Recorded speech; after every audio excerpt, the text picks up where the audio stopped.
Now, the Occupy Wall Street protest began 6 weeks ago. As the name suggested, the aim is to demonstrate against the gulf of inequality between the big banks and just about everyone else. They've clearly struck a chord, and not just in the US. Similar protests have now been seen in 900 cities around the world. In London, demonstrators have been camped outside St. Paul's for 9 days. Although here, there's not so much interest in the fact that the cathedral has to shut. Rather, there's more interest in the fact that the cathedral had to shut than in the actual demonstrators and their issues. So let's leave St. Paul's aside for a moment. Is this movement actually gaining traction? And where exactly will it lead? Well, I'm now joined from New York by documentary filmmaker and activist Michael Moore, who's just written another book called Here Comes Trouble. Michael Moore, great to have you on the programme. To be honest, the Occupy Wall Street protests, whether they're in London or in New York, they're not exactly the Arab Spring, are they? Oh, it is here. The Occupy movement in the United States has spread to well over 100 cities. There are protests going on from small towns and villages to the larger cities. I just came from Occupy Wall Street an hour ago. It's so crowded down there. There's so many. It has grown each day.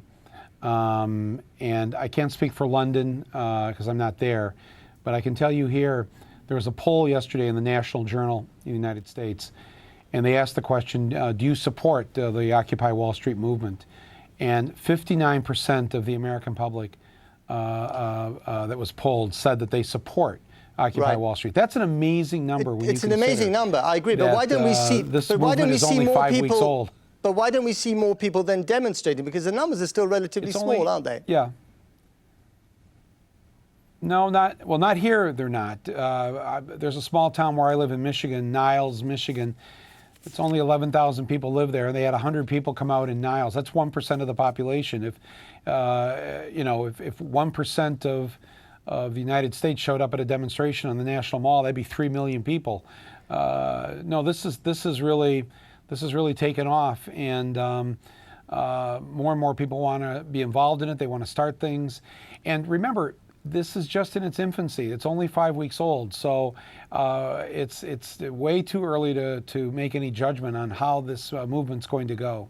But I've been to a couple of these protests in Washington, in New York, but also in London. And the one thing that struck me is that these people seem to be more engaged in organising recycling workshops than actually coming up with any specific messages and demands from the people running countries.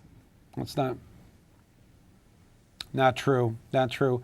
And I think, as long as the media chooses to take sort of this attitude toward, oh, it's just these young people, these hippie kids or whatever, you're really missing a huge movement that's afoot here.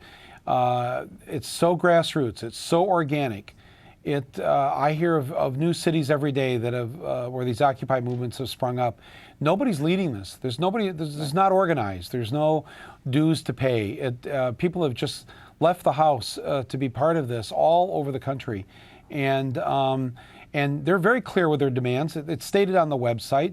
The greed of Wall Street that has ruined the lives of millions of people who've lost their homes, 50 million people in this country that don't have health care, 46 million that live in poverty, 40 million adults in this country cannot read and write above a 4th grade level.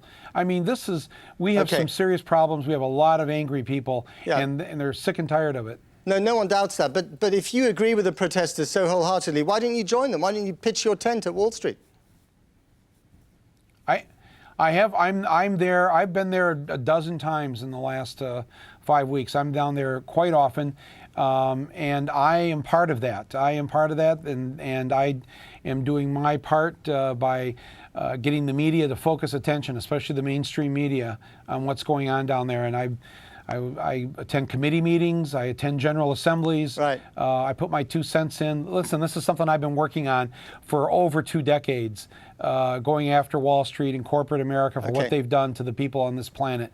And I couldn't be more happy with what I'm seeing right now. And just very briefly, do the politicians in Washington and London ignore this at their peril? Absolutely. Especially here in D.C. We've got to leave it there, I'm afraid. We're out of time. Michael Moore, thank you very much indeed.